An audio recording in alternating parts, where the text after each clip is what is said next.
Well, hello there. Welcome along to Praying for Canty Gymru. Down here, landscape, up there, portrait mode. Canty Gymru is this vision more than it is an organisation to see the church in Wales explode, God's kingdom to expand its boundaries and its borders within the nation of Wales, to see more and more people come to know Jesus for themselves, trust in Jesus as their Lord and Savior. And one of the things that I'm part of is this commitment to pray every week for 15 minutes for the vision of that taking place, of God's kingdom come in Wales as it is in heaven. And so I jump on to be held accountable, and also to encourage other folks to get with the program and to be praying for that as well. Now, Canty Gymru has been going for a couple of years, and many churches have already been planted, but there is still an awful lot of work to go. And it's not just the planting of churches that we're praying for, it's the transformation that comes in people's lives when they are introduced to Jesus, when they are confronted by the gospel of hope that we have. So that is what we do. We jump on. Canty Gymru want this vision of revival across Wales through churches being planted in places where no witness exists at the moment. And we reflect on a psalm to help understand or inform how we could be praying for that. And today we are on Psalm 77. We are slowly working our way through this book by Owen Cottam, one of the leaders of the Canty Gymru movement, slowly working our way through that book, reflecting on a couple of Psalms that he calls us to reflect on. And today we're in Psalm 77. So we're going to read it, we're going to observe a couple of things in it, and then we're going to turn to our God in prayer. Psalm 77 verse 1 says this: I cry aloud to God, and he will hear me. I sought the Lord in my day of trouble. My hands were continually lifted up all night long. I refused to be comforted. Think of God, I groan, I meditate, my spirit becomes weak. You have kept me from closing my eyes. I am troubled and cannot speak. I consider days of old, years long past. At night I remember my music. I meditate in my heart, and my spirit ponders. Will the Lord reject forever and never again show favor? Has his faithful love ceased forever? Is his promise at an end for all generations? Has God forgotten to be gracious? Has he in anger withheld his compassion? So I say, I am grieved that the right hand of the Most High has changed. I will remember the Lord's works. Yes, I will remember your ancient wonders. I will reflect on all you have done and meditate on your actions. God, your way is holy. What God is great like God? You are the God who works wonders. You revealed your strength among the peoples. With power you redeemed your people, the descendants of Jacob and Joseph. The water saw you, God. The water saw you, it trembled. Even the depths shook. The clouds poured down water. The storm clouds thundered. Your arrows flashed back and forth. The sound of your thunder was in the whirlwind, lighting it lit up the world. The earth shook and quaked. Your way went through the sea, and your path through the vast waters. But your footprints were unseen. You led your people like a flock by the hand of Moses and Aaron. Okay, so just like a couple of things to observe from this is that sense, that feeling that all is not right. More than that, that there is something in our souls, as it is in Asaph or Jeduthun at the title there, that's in their souls that a change needs to happen. That there is a deep sense of longing and desire for God to come in a marvelous and a miraculous way. And I wonder whether that is genuinely our hearts for Wales, especially amongst those of us who are happy and contented and provided for. Life is good. Modern life is good-ish. Do I have that sense of desperation that God would come in our land again and change things? Well, it doesn't take very long in my life, in your life, I'm guessing. Certainly, when we cast our eyes further afield and into the situations that we find ourselves, to see that this world, this place, this nation is still desperately broken. That it is a place that is filled with rejoicing, yes, but also with sorrow and sadness and hardship. Um, and I think when we're honest with ourselves and honest about the world around us, then we can be moved to this place where, like, sleep escapes us for want, for desire, for desperation, for change to come. I think as well, the first couple of verses of this challenge me to be someone who is persistent in prayer. Um, that it's not a one and done sort of thing. Here is a situation I want to pray about. I leave it at your feet, Lord, and I walk away. That there is actually like a good and proper way of doing that, but as well as a good and there's a proper way of like maintaining our prayers, persevering in our prayers. When our heart is broken for something, we won't stop praying about it until we have the response from God. And like, it's okay, I suppose the psalm is teaching us, it's okay to put voice to that like question, that nagging doubt that we sometimes have. Is God going to move again? Like, we keep hearing stories of what God has done in the past, the wonderful ways that he has rescued, the wonderful ways that he has saved, what our nation was like in such and such a generation, what God has done in other places around the world recently. Like, will he? Can he? Might he? Should he still be expected to be a God who moves in such a way today? Um, and I think ultimately the psalm, by remembering how God has moved, by remembering how God has kept his promises, by remembering the remarkable things that God has done in biblical history and Welsh church history and revival history, near history around the world, should take us to that place where we have like confidence. They feel like things that maybe we can't have at the same time, like desperation, hearts that are yearning for change, like sleep escaping us because we're so desperate for something to happen, but also confidence that God will see, that God does respond, that God does act.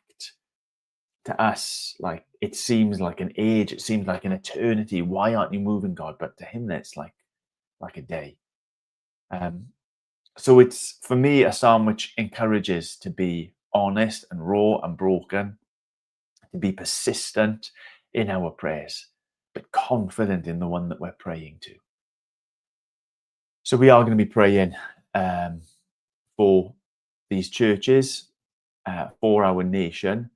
And just thinking, one of the things we were praying, me and a couple of guys this morning, is that in the midst of all the things that are happening, that people wouldn't get lost. As in, the activity of planting churches, maybe, or the activity of Christmas events and things like that. That the heart of it, the focus of it, of people meeting and encountering Christ, that would be there in the midst of our prayers. So let's spend the rest of our time together, turning to God, crying out aloud, confident that he hears and he responds. Lord God, our nation is broken. Lord God, our country is a country that is filled with darkness and despair. That there are pockets of rejoicing and thanksgiving. There is your grace to be seen and found. But for the most part, Lord God, our nation is desperate, desperate for you, whether it recognizes it or not. Lord, as people are lost, like in that spiritual sense or in that very literal sense of lives that have been long-lived or short-lived coming to an end. Lord, our nation needs you. Lord, help your church to be a people who are not satisfied with the way things are. Along with Paul, we want to be able to say that we are content in all circumstances for ourselves. But Lord, give us this dissatisfaction that Psalm 77 suggests we might have, that we ought to have. Give us that dissatisfaction that we won't just be amazed that 1 and 2 and 3 and 4 have come to be planted or to be saved in those plans, but we are desperate for your work and your movement so that our nation would be utterly transformed. Lord, I thank you for that view on Sunday of a church that is full, but Lord God, I pray that you would give me a heart that breaks for a town, for communities around Ammanford, for places even more remote than us that are devoid and empty when it comes to hope and faith and a future that is grounded and based in Jesus. Lord, we do thank you for all those histories of the way that you have blown the doors off, that your light has come in wonderful ways, where you have rescued an entire nation out of the darkness, and Lord, through a slow process, delivered them into a place of your choosing, your glory, your goodness, your provision. Lord, we think of the biblical stories that encourage us in that way. We think of the church historical stories that we have, of individuals who have persevered in prayer and in proclamation and have seen a harvest. Lord, of revivals breaking out up and down our nation, let alone around the world. Lord, the confidence that gives us that you can and you will move again in this place.